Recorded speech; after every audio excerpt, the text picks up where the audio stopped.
مولانا صاحب 1992 سے لے کر آج تک سوائے بے نظیر بھٹو صاحبہ کے آپ تمام حکمرانوں سے ملے ہیں.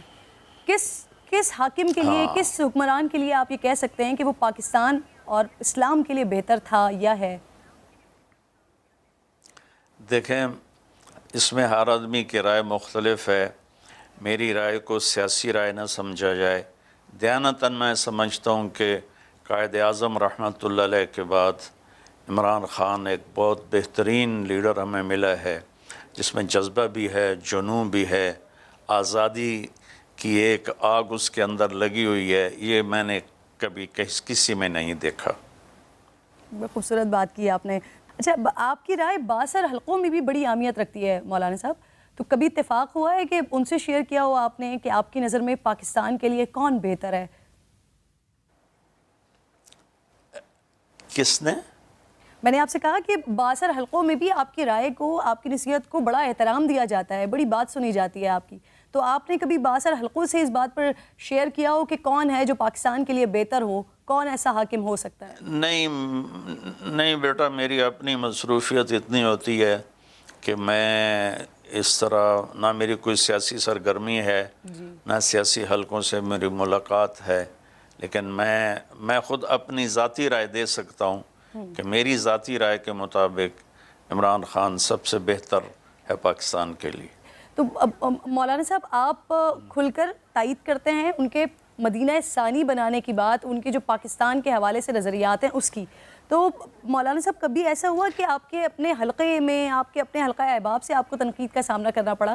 کیونکہ ویسے تو آپ کو اس بات پر تنقید بھی ہوتی ہے, لیکن کیا آپ کے اپنے ہی حلقے سے, آپ کے اپنے گھر کے اندر کہیں آپ کو تنقید کا سامنا کرنا پڑا خان صاحب کی حمایت پر؟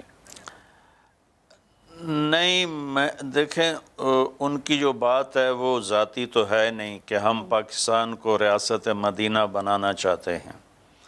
تو ریاست مدینہ پر ان پر بہت طنز ہوئے, کدھر گئی ریاست مدینہ. تو تم سے پہلے وہ ایک اور بچی نے میرا انٹرویو کیا تھا, تو اس نے بھی یہ سوال کیا تھا. تو میں نے کہا کہ ریاست مدینہ کوئی بلڈنگ تو نہیں جو عمران خان نے کھڑی کرنی تھی. ریاست مدینہ تو 22 کروڑ عوام سچ پہ آ جاتے, دیانتداری پہ آ جاتے, پاک دامنی پہ آ جاتے, رزق حلال پہ آ جاتے, محبتوں پہ آ جاتے, تو ریاست مدینہ بن جاتی. اتنا خوبصورت تصور کبھی کسی نے نہیں دیا. بے شک, بے شک. مولانا صاحب, آپ کی موجودگی کا فائدہ اٹھاتے ہوئے کہ ہمارا مسئلہ بڑا یہ ہے کہ جب بھی ملک میں حالات خراب ہوتے ہیں, چیزیں خراب ہو رہی ہوتی ہیں, تو ہم فوراً حکمرانوں پر ڈال دیتے ہیں. اگر ہم جھوٹ بولتے ہیں تو عمران خان نے تو نہیں کہا, اگر ہم ناپ تول میں کمی کرتے ہیں تو آصف علی زرداری نے تو نہیں کہا, اگر ہم کوئی اور ایسے کام غیبتیں کر رہے ہیں بیٹھ کر, یا لوگوں کا مال مار رہے ہیں, حق مار رہے ہیں ان کا, تو اس کا بھی نواز شریف صاحب نے تو نہیں کہا. تو یہ ہمارا ایک سب سے بڑا المیہ اور مسئلہ بن گیا ہے کہ ہم اپنے آپ کو شاید بہتر نہیں کرنا چاہتے, درست نہیں کرنا چاہتے, لیکن جو بھی حاکم وقت ہوتا ہے اس کے اوپر ڈال دیتے ہیں, کیونکہ اس کی ایک ذمہ داری بنتی ہے. لیکن ہماری اپنی بھی تو ذمہ داری ہے اپنے آپ کو, اپنے معاشرے کو بہتر کرنے کے لیے. بیٹا, تبدیلی کی ابتدا اپنی ذات سے شروع ہوتی ہے. اللہ کے نبی سے اللہ نے فرمایا, وہ امرت ان اکون اول من اسلم. میرے رب نے مجھے کہا ہے کہ میرے محبوب آپ پہلے مسلمان بن کے اپنا نمونہ پیش کیجئے. تو پاکستان کی تبدیلی کی ابتدا طارق جمیل سے ہوتی ہے, کہ کرن سے ہوتی ہے, کہ ہم اپنی ذات سے اپنے زندگی کو بدلیں. حکومت پہ سارا ملبہ ڈالنا یہ بہت بڑی جہالت ہے. ایک اللہ کا ایک عالمگیر قانون ہے, جس قوم میں جھوٹ ہوگا, جس قوم میں دھوکہ ہوگا, جس قوم میں ظلم ہوگا, وہ قوم تباہ ہو جائے گی, چاہے وہ مسلمان ہے چاہے وہ غیر مسلم ہے.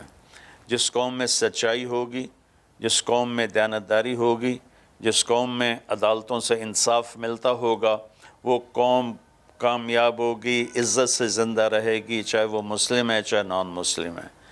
تو میرا تو پورا معاشرہ ہی جھوٹ, ظلم و ستم اور کن کن چیزوں کے شکار. مجھے ایک جج نے کہا, میرے دوست ہیں, کہ مولانا عدالتوں میں جتنا ظلم ہوتا ہے باہر آپ اس کا تصور بھی نہیں کر سکتے.